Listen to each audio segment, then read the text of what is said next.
फैसले ते अमल करो, हाई कोर्ट के फैसले ते अमल करो, हाई कोर्ट के फैसले ते अमल करो, हाई कोर्ट के फैसले ते अमल करो, दीपक जो इलाज करो, दीपक जो इलाज करो, दीपक जो इलाज करो, हाई कोर्ट के फैसले ते अमल करो, हाई कोर्ट के फैसले ते अमल करो, हाई कोर्ट के फैसले ते अमल करो, हाई कोर्ट के फैसले ते अमल करो, दीपक जो इलाज करो,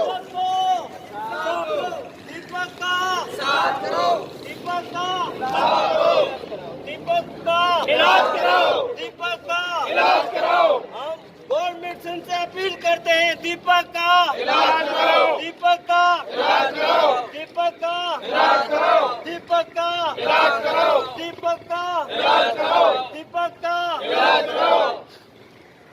treatment for Deepak, treatment for Deepak, treatment for Deepak, treatment for Deepak, treatment for Deepak, treatment for Deepak, treatment for Deepak. Deepak का इलाज करो, दीपक का इलाज करो, दीपक का इलाज करो, दीपक का इलाज करो, दीपक का इलाज करो,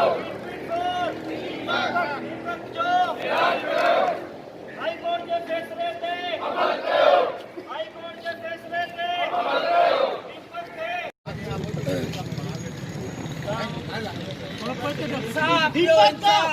दीपक के इंसाफ हाई कोर्ट के हुक्म ते अमल कयो, हाई कोर्ट के हुक्म पर अमल करो, हाई कोर्ट के हुक्म पर गुजी कोने का ये आलम आश्कार ॻाल्हि सिंध जो हर बाशूर माण्हू शयुनि खे सम्झे थो, परखे बि थो, ॾिसे बि थो। ऐं इहो इशू जेको आहे सो हाईलाइट सिंध खां हिन मुल्क खां वेंदे जेको आहे सो ॿाहिरी दुनिया ताईं बि इहो केस पहुची चुको आहे। पर हाई कोर्ट जेकी 4 आर्डर जारी कया, उन 4 आर्डरनि मां 3 आर्डरनि ते अमल थी चुको आहे। बाक़ी हिकु जेको आर्डर आहे त गवर्नमेंट सिंध दीपक जो इलाज लाइ पाबंद आहे। असीं गवर्नमेंट उन आर्डर मुताबिक़ हिकिड़ो मेडिकल बोर्ड जुड़ियो हो, वो मेडिकल बोर्ड असीं सम्झूं था सिधी सही उन डॉक्टरनि जी उन बोर्ड में वेठल उन डॉक्टरनि जी हराम पाई आहे। उन हराम पाई जो इहो नतीजो आहे जो हुननि ज़बरदस्तीअ बुनियाद ते इहो फ़ैसिलो ॾिनो त इलाज जेको आहे दीपक जो आगा खान हॉस्पिटल मां थिए। लेकिन असांखे आगा खान हॉस्पिटल में जी ख़बर आहे त इन आर्डर खां अॻु में दीपक जा खोड़ सारा ऑपरेशन आगा खान हॉस्पिटल मां थी चुका आहिनि। लेकिन आगा खान जे डॉक्टर हारून रशीद वाज़े तौर ते चयो त हिन जो इलाज हिते मुमकिन आहे ई कोन। पोइ कहिड़े बुनियाद ते उहो बोर्ड हिते वेही इहो आर्डर जारी थो करे त आगा खान मां ईंदो। लेकिन उन आर्डर अचण ऐं मेडिकल बोर्ड जे फ़ैसिले तहत दीपक जेको आहे सो पंहिंजे इलाज जे लाइ आगा खान वियो। डॉक्टर हारून रशीद वाज़े तौर ते चवे थो त अञा बि 3 खां 4 सालनि ताईं इहो प्रोसेस हूंदो, यानी कि ऑपरेशन्स जो। पोइ बि मुमकिन कोन्हे, यकीन कोन्हे त इहो दीपक पंहिंजे पेरनि ते बीह सघंदो। त पोइ जॾहिं हाई कोर्ट इहो आर्डर जारी कयो आहे त दीपक जो इलाज 12 थिए त 12 बि करायो, त पोइ गवर्नमेंट सिंध इन आर्डर जी पाबंद आहे, हाई कोर्ट जे हुक्म जी पाबंद आहे। ऐं इन अॼोके एहतजाज जो मक़सदु ऐं मतिलबु बि इहो ई आहे त तव्हां हुकूमत मजबूर थिए इन एहतजाजनि जे ज़रिए, हिन असांजे आवाज़ जे ज़रिए, हिन असांजे सॾ जे ज़रिए त जीअं असां हुन हुकूमत खे पंहिंजे एहतजाजनि जे ज़रिए प्रेशराइज़ करे हुनखे मजबूर कयूं त उहा दीपक जो इलाज 12 कराए। आउं होप पीपुल्स फोरम जी अॻवान सनाउल्लाह कटपर के गुजारिश कंदुसि वो अचे ऐं पंहिंजे ख़्यालनि जो इज़हार करे। सनाउल्लाह कटपर। वालेकुम मेरे दोस्तों, बहनों और भाइयों, मेरा ताल्लुक़ खुद पीपल्स पार्टी से है और मैं सीएम सिंध से आपको सोशल मीडिया के ज़रिए ये कहना चाहता हूँ कि दीपक भाई का जो इंसाफ है उसको होना चाहिए।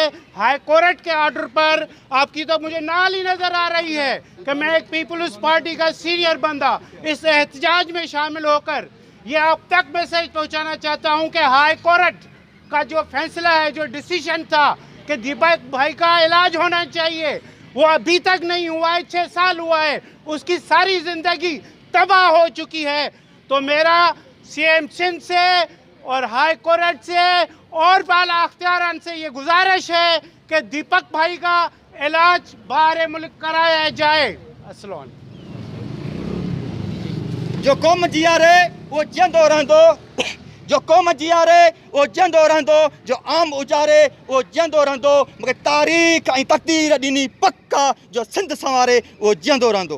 हाणे आउं गुज़ारिश कंदुसि सिंध अवामी सथ कराची डिवीज़न जे ऑर्गेनाइज़र महबूब अली रिंद खे त हू पंहिंजे ख़्याल इज़हार करे। महबूब अली रिंद। ॾिजे दां कंहिंखे हिते दाद नाहे, ॿुधण वारो कोई बि फ़रियाद नाहे। परावन पुटनि खे ॾिजनि छा मयारूं, पीउ माउ जे चए में हीअ औलाद नाहे। ही बेदादी नगरी ॾिसी कीन रोए, रिबाई आहे शाइर को जलाद नाहे। मुंहिंजा सिंध अवामी सथ पीपल्स फोरम जा जेके दोस्त, ॿिया जेके आयल हिते सिविल सोसाइटी सां तालुक़ु रखंदड़ दोस्तनि खे अस्सलाम वालेकुम, हक़ मौजूद जीअं सिंध। जीअं त अॼु असांजे हिते अचण जो जेको मक़सदु आहे उहो आहे दीपक खे जेको अॼु खां 5 साल पहिरीं 2015 में हाफ फ्राई करे हैदराबाद कोटड़ी जे अंदरि हिन जे मथां जेको गोलियूं हलायूं वयूं, हुनजी अॼु हालत इहा आहे जेका तव्हांजे साम्हूं आहे। ऐं उनखां पोइ जेका हुकूमती एहलकार हुया, जेके सिंध हुकूमत जा बि एहलकार हुया ऐं पुलिस जा बि जेके एहलकार हुया, जिन चयो त असांखां ग़लती थी आहे ऐं उन ग़लती जो तदारक असीं ईअं था करियूं जो असीं हिन जो इलाज था करायूं। पटिशन दायर कई वई सिंध हाई कोर्ट जे अंदरि, Sindh high court order pass कया। आर्डर पास करण खां पोइ बि अॼु हिन जी हालत इहा आहे त हितां जो जेको बोर्ड आहे मेडिकल, जंहिंखे हिते का ख़बर न आहे, हू शायदि उहे डॉक्टर ई कोन्हनि, हू के जलाद या कि हू कासाई आहिनि जिनखे इहा ख़बर न आहे थी इलाज कीअं थींदो ऐं किथां करायो वेंदो। ग़लति कमिटमेंट ऐं ग़लति रिपोर्टूं ॾेई करे हिते हिन खे रखियो वियो आहे। असीं उन जी शदीद तरीन मज़म्मत था करियूं। सिंध अवामी सथ भरपूर तरीक़े सां हिन जे लाइ एहतजाज कंदी पूरे सिंध जे अंदरि। उनखां अलावा असां सिंध अवामी सथ जे प्लेटफॉर्म तां असां हुकूमत खे बि इहो न्यापो था ॾियूं, तव्हां महिरबानी करे घटि में घटि हाई कोर्ट जे आर्डर जी त तव्हां इज़त रखो। असां chief justice high court, Sindh high court जे असां चीफ जस्टिस खे बि अपील था करियूं, महिरबानी करे पंहिंजे ई आर्डर ते तव्हां उनखे अमल दरामद करायो। ही छा ज़ुल्म जी नगरी आहे जेका ख़तमु नथी थिए। कहिड़े कहिड़े ज़ुल्म ते ॻाल्हायूं, पर अॼु दीपक जूं ॻाल्हियूं ॾिसी करे, हालत ॾिसी करे अखियुनि मां ॻोढ़ा था वहनि। असांखे सम्झ में नथो अचे त असीं कंहिंजे आॾे वञी उहे असां पंहिंजूं दाहूं रखूं, असीं छा करियूं। वरी मां गुज़ारिश कंदुसि सिंध हुकूमत खे, साईं मुराद अली शाह सरकार खे, महिरबानी करे इन ते गौर कयो, हिन जो इलाज करायो। हिन बेसहारा खे, हिन माज़ूर खे, हिन यतीम खे, ही बेपोच इंसान खे असां सॼी सिंध मां आवाज़ उथारण जे लाइ बि असीं तयारु आहियूं। असां महिरबानी करे असांखे वधीक एहतजाज ते मजबूर न कयो वञे, जो असां सॼी सिंध सरापा एहतजाज थी वञे। महिरबानी करे हिन जो इलाज करायो वञे, हिन जो जेको हक़ आहे उनखे ॾिनो वञे। महिरबानी। दोस्तो, हिन एहतजाज जे ज़रिए सॼी सिंधी क़ौम खे, सिंध जे बाशऊर फ़र्दनि खे, सियासी समाजी फ़र्दनि खे, धुरियुनि खे अपील था कयूं त तव्हांजे वस में जेकी बि शयूं आहिनि, फ़र्द आहियो, धुरियूं आहियो, तंज़ीमूं आहियो, पंहिंजे वक़्त ऐं वसार पंहिंजे शहरनि में थोरे पैमाने ते सही, नंढे पैमाने ते सही दीपक लाइ एहतजाज कयो। हिते ॿी शइ मां वाज़े कंदो हलां, लाइव हले पियो, खोड़ सारा दोस्त बीठा आहिनि त हिते जेको पाण मुरादो पोस्टूं हलाए सोशल मीडिया ते डोनेशन जी जेका कंपेन कनि पिया, असीं उनखे रद्द कयूं था। ऐं असां जॾहिं जंहिं बि दोस्त खे, जंहिं बि फ़र्द खे, जंहिं बि समाजी तंज़ीम खे, सियासी तंज़ीम खे, सियासी फ़र्द खे, समाजी फ़र्द खे जेको हिन धरती जा जाखोड़े थो या जदोजहद करे थो, उहो सिधो दीपक सां राब्तो करे। ऐं उन जॻह दीपक सां राब्तो नथो करे, हू पाण मुरादो डोनेशन कनि था, त असांजो उन सां को बि तालुक़ु ऐं वास्तो न हूंदो, दीपक जो को बि तालुक़ु ऐं वास्तो न हूंदो। हा, असां उन बाबति सोचूं पिया कि प्रॉपर वे में कंहिं तरीक़े सां अहिड़ी शइ कजे जंहिंजे लाइ को बि माण्हू आङुर न खणी सघे। ऐं उन सां गॾोगॾु सिंध जे समूरे शऊर खे, अहले इल्म, अहले कलम, अहले दानिश खे अपील आहे त दीपक जे लाइ आवाज़ उथारियो, त जीअं दीपक सिंध जो शऊर पंहिंजे पेरनि ते बीह सघे। हाणे आउं गुज़ारिश कंदुसि होप पीपल्स फोरम जे अॻवान असद बुखे खे, त उहो अचे पंहिंजे ख़्यालनि जो इज़हार करे। असद बुखियो थी पवंदो। असां दीपक जे अॼु जेके मुज़ाहिरो कयूं था, उन दीपक खे इंसाफ़ ॾिनो वञे, उनखे बेगुनाह इनक्वाटर कयो वियो। 4 फ़ैसिला थिया, चइनि मां 3 थिया, उन में हिकिड़ो जेको आहे अञा ताईं पूरो न आहे थियो। मेडिकल बोर्ड इहो ऐलान कयो त असां आगामो जेको आहे सो उनजो इलाजु थींदो, पर इलाजु आगामो नामुमकिन आहे। हितां जो असांजे सिंध में मेडिकल काफ़ी अहिड़ा डॉक्टर आहिनि जिन खे को अहिड़ो आहे कोन सर्टिफिकेट, न कोई अहिड़ो सिस्टम आहे जो हो इलाजु कनि। उहो हाणे अञा बि चवनि था त 4 साल अञा लॻंदा, 4 साल अञा लॻंदा। 4 सालनि खां पोइ बि नामुमकिन आहे त टंग सही थी सघे थी या नथी थी सघे। त असां चाहियूं था त दीपक हिकु ग़रीब ख़ानदान जो माण्हू आहे ऐं हुन सां इंसाफ़ कयो वञे ऐं उन जे लाइ असां अॼु मौजूदु थिया आहियूं। इनशाअल्लाह अगरि पोइ बि हिन ते अमल न थियो त असां ॿीहर बि एहतिजाज कंदा रहंदासीं, पूरे सिंध में ऐलान कंदासीं त असां दीपक खे पंहिंजो इलाजु ॿाहिरि मुल्क में मुमकिन कराए सघूं था। इहो गवर्नमेंट सां प्रेशर ॾींदासीं। अॼु साथ खे सॾु करे क़ौम खे गॾु करे, अॼु साथ खे सॾु करे क़ौम खे गॾु करे, पाण में ॿधी करे वीर जियां वधी करे, ॾींहं थी बखो बखो शींहं थी गजो गजो, ए शागिर्द मज़दूर हारियो, को इनकलाब आणियो, को इनकलाब आणियो। होप पीपल्स फोरम जे सरवान मोहतरम तारक खासकेली गुज़ारिश कंदुसि उहो अचे ऐं तव्हां सां मुखातिब थिए। तारक खासकेली। धरतीअ ते अॼु अहिड़ा आहियूं, धरतीअ ते अॼु अहिड़ा आहियूं, ॼण त असांजो मालिक कोन्हे, रिज़्क़ मिले थो अहिड़ो ॼण प्यासीअ खे दरिया मां कतिरो, अहिड़ी छो आहे बखीली ॼण त असांजो ख़ालिक कोन्हे। दोस्तो दोस्तो जीअं त अॼोको इहो एहतिजाज दीपक जे इलाज लाइ करायो वियो आहे। तव्हांखे ख़बर हूंदी 5 साल पहिरीं 10 अप्रैल ते हैदराबाद फतेह चौक ते जाली एनकाउंटर करे दीपक खे आफराई कयो वियो हो। उनखां पोइ दीपक जेको आहे सो मुसलसल बेड ते आहे। असांजो इलाज जो मक़सदु इहो आहे, हुकूमत इंसाफ़ जे बुनियाद ते दीपक खे घर ॾिनूं, हुकूमत दीपक जे घरवारी खे नौकरी ॾिनी, पर मेन जेको मसइलो आहे उहो आहे दीपक जो इलाजु। हिकिड़ो माण्हू बेड ते पियो आहे जंहिंजे करे तव्हांखे सोशल मीडिया ते इशूज़ या मसइला नज़र आया हूंदा, उनजो मथां जेको आहे सो गवर्नमेंट जेको हाई कोर्ट फ़ैसिलो कयो आहे त जेको आहे उन फ़ैसिले मुताबिक़, हाई कोर्ट जे फ़ैसिले मुताबिक़ दीपक जो इलाजु करायो वञे। दीपक जो हिन मुल्क में जेकॾहिं इलाजु मुमकिन न आहे त दीपक जो ॿाहिरि मुल्कनि मां इलाजु कराए उन्हनि खे पंहिंजे पेरनि ते बीहारियो वञे। असांजो अॼोको मुज़ाहिरो बि इहो ई आहे ऐं मुतालबो बि इहो ई आहे। महिरबानी दोस्तो। अरे भई अॼोको जेको मुज़ाहिरो पियो थिए इन जे बारे में थोरो तफ़सील असांजे नाज़रीन खे ॿुधाईंदा? हा बिल्कुलु साईं, 5 साल अॻु हिकिड़ो हादसो थियो हुयो, तव्हांखे सॼी ख़बर आहे। मुंहिंजे ख़्याल सोशल मीडिया ऐं मीडिया जो इहो मौज़ू बणियो रहियो आहे, त हाणे वधीक तफ़सीलात उन बारे में नथा ॻाल्हाए सघूं। हाणे इशू इहो आहे त दीपक जो जेको आहे सो सिंध गवर्नमेंट ऐलान कयो पंहिंजे ख़र्च ते इलाज जो। पोइ आगा खान अस्पताल जो बोर्ड बि ठहियो हुयो, पर हिकिड़ी हराम पाई जे बुनियाद ते उहे शयूं न थी सघियूं। ठीकु आहे, दीपक जो इलाजु जेकॾहिं हिन मुल्क में मुमकिन न आहे, असांजो इहो मुतालबो आहे त दीपक खे ॿाहिरि मोकिले हुनजो इलाजु करायो वञे, छो त सॼियूं दुनिया तरक़ी करे चुकी आहे, जदीद दौर आहे, इहे सहूलियतूं आहिनि, उहो पंहिंजे पेरनि ते बीह सघे थो। सो असांजो इहो मुतालबो आहे त दीपक जो इलाजु ॿाहिरि मुल्क मां करायो वञे। मुंहिंजो नालो असद आहे, ज़ात जो भुॻियो आहे। असां बि दोस्त फ्रेंड आहियूं, उनजे हमदर्द आहियूं, त असां बि चऊं था त को मज़लूम आहे जेको बेड ते सुतो पियो आहे ऐं इंसान जॾहिं उज़बो टुटंदो आहे त उनखे अहसासु थींदो आहे त उज़बो कीअं टुटंदो आहे, कीअं सुम्हबो आहे बेड ते। त हाणे असां सिंध गवर्नमेंट खे असां रिक्वेस्ट था कयूं ऐं चीफ जस्टिस खे बि रिक्वेस्ट था कयूं त असांजे दीपक खे ॿाहिरि मुल्क में मोकिलियो वञे, हुनजो इलाजु करायो वञे। महिरबानी। मुंहिंजो नालो अनिल कुमार आहे, मां दीपक जो नंढो बिरादर आहियां। असां चाहियूं था त दीपक जो ॿाहिरि मुल्क मां इलाजु करायो वञे, छो त पाकिस्तान में दीपक जो इलाजु नामुमकिन आहे। डॉक्टर हारून रशीद खे बि असां ॾेखारियो आहे, डॉक्टर हारून रशीद बि चए थो अञा 4 खां 5 साल लॻी सघनि था, पर हिन जो इलाज जो को भरोसो न आहे त हीअ टंग बचंदी।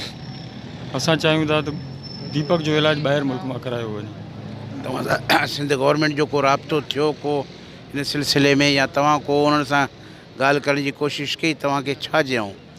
असां खां सिंध गवर्नमेंट को बि राब्तो न आहे कयो। अच्छा जी। तव्हां कुझु अॻिते ॻाल्हायो आहे न उन्हनि सां त भई इहो छा मसइलो आहे, कुझु उन्हनि सां ॻाल्हायो न तव्हां बि? सिंध गवर्नमेंट ऐं डॉक्टर्स गॾिजी मीटिंगूं ठाहे पंहिंजियूं ऐं इहो कढियो त लेटर कढियो आहे त दीपक जो इलाजु हिते मुमकिन आहे। जॾहिं डॉक्टर हारून रशीद चवे थो त इलाजु हिते मुमकिन न आहे त पोइ कहिड़े हिसाब सां हिते इलाजु करायूं, या असांखे गारंटी ॾियनि त इन जो इलाजु मुमकिन आहे, इन जी टंग बची सघे थी त पोइ असां हिते इलाजु कराइण लाइ तयारु आहियूं। जी ऐं सनाउल्लाह कटवर सिंध गवर्नमेंट खां ई मुतालबो कंदासीं त दीपक जो सिर्फ़ु आहे त जेको हाई कोर्ट डिसीशन ॾिनो आहे उन ते अमल कराइणो आहे ऐं हीअ सिंध हुकूमत जी कमज़ोरी आहे त हीअ हिन वक़्त ताईं इन ई शइ ते ॾिसो न, उन में तफ़सीली फ़ैसिले में इहा शइ बि आहे त जेकॾहिं पाकिस्तान जे अंदरि दीपक जो इलाजु नथो थिए ऐं रिज़ल्ट नथा अचनि त ॿाहिरि जो बि ऑप्शन उन में मौजूदु आहे। असांजो सादो मुतालबो आहे, सिंपल मुतालबो आहे, हाई कोर्ट जे फ़ैसिले ते अमल कयो। सिंध गवर्नमेंट खां इहो ई मुतालबो आहे ऐं सभु दोस्त इन ई शइ जे कहाणी गॾु थिया आहियूं त भई हिकिड़ो दीपक तव्हां पंहिंजे दिलि ते हथु रखो। सिंध गवर्नमेंट, CM सिंध ऐं अव्हां बहसियत हिकु इंसान जे त हिकिड़ो माण्हू 6 साल बेड ते पियो आहे, मज़ूर आहे, उहा कीअं वक़्तुनि जो पास थींदो हूंदो ऐं जेका आहे जेतिरो नाइंसाफ़ी थी रही आहे, लेट थी रही आहे, इहा घड़ी घड़ी जी नाइंसाफ़ी आहे। इहो हिकु दफ़ो मरण आहे, बार बार मौत आहे। तंहिंजे करे असां सिंध गवर्नमेंट खे रिक्वेस्ट कंदासीं त दीपक सां इंसाफ़ करे ॿाहिरि मुल्क इलाजु मुमकिन आहे उहो करायो वञे, हिते मुमकिन न आहे पाकिस्तान जे अंदरि। महिरबानी। जी आबिद चांडियो, असां दीपक जा हमदर्द आहियूं। दीपक 4 सालनि खां हिकु जॻह ते पियो आहे, हिकिड़ी जंग डैमेज थी वई आहे फुल, ॿी जी बि कोशिशि न कंदासीं त ॿी बि डैमेज थी सघे थी। हिन जो हिते इलाजु नामुमकिन आहे, हिन खे ॿाहिरि मुल्क मोकिलियो वञे। सिंध हाई कोर्ट जो फ़ैसिलो कयो आहे त उन ते अमल त कनि, अमल करायो नथो वञे। तक़रीबन केतिरो टाइम थी वियो आहे, फेसबुक ते सोशल मीडिया ते वायरल थी वई आहे इहे ॻाल्हियूं। कम से कम अञा ताईं हुनजे कोई घर अचण लाइ तयारु न आहे जो ॻाल्हियूं करे हुनखे ॿाहिरि मुल्क मोकिलियो वञे। इहा ई असांजी अपील आहे। महबूब रिंद, सिंध अवामी सत चीफ ऑर्गेनाइज़र कराची डिवीज़न। अवां जी महिरबानी गबोल मीडिया जी, अवी जस लाओ जे हिन मामले में भी अवां हिते पहुता आहियो, असां अवां खे एप्रिशिएट था करियूं। असल मक़सदु इहा आहे त नाइंसाफ़ी जेका थी रही आहे, नाइंसाफ़ियूं ॿियूं त घणियूं, पर उन्हनि जूं ॻाल्हियूं सभु पंहिंजे जाते। पर हिकु इंसानु आहे, हिननि जी ग़लती जे करे हू पाण था चवनि असां खां मिस्टेक थी आहे, असां ग़लति कयो, असां खां ग़लति थी वियो। हाणे उन ग़लति खे सिधे करण जे लाइ हुनजो इलाजु आहे जेको पाण हिननि डिसाइड कयो आहे। उनखां वॾी ॻाल्हि आहे असांजे वॾे में वॾी अदालत आहे सिंध हाई कोर्ट, उन जो फ़ैसिलो आहे त बाबा हिनजो इलाजु करायो वञे। जेकॾहिं हिते मुल्क में मुमकिन आहे त ठीकु आहे, जे मुल्क में न आहे त हिन खे ॿाहिरि मुल्क मां बि इलाजु करायो वञे। मक़सदु आहे इलाजु कराइण जो। हिन महिल करोड़ों रुपया ख़र्चु थियनि पिया हुनजे इलाज ते ऐं केरु पुछण वारो कोन्हे। हू बेयारो मददगार पंहिंजे हुन बिस्तर ते पियो आहे जेको ॻाल्हाइण लाइ ॿाहिरि रोड ते नथो अची सघे, कंहिंसां साम्हूं नथो अची सघे। केरु वञे त ठीकु आहे, न त हू बेयारो मददगार बेवसी जी आलम में उते पियल आहे। सिंध अवामी सत ऐं जेका पीपल्स होप फोरम आहे उन्हनि अॼु आवाज़ु उथारियो आहे गॾियल तौर ते।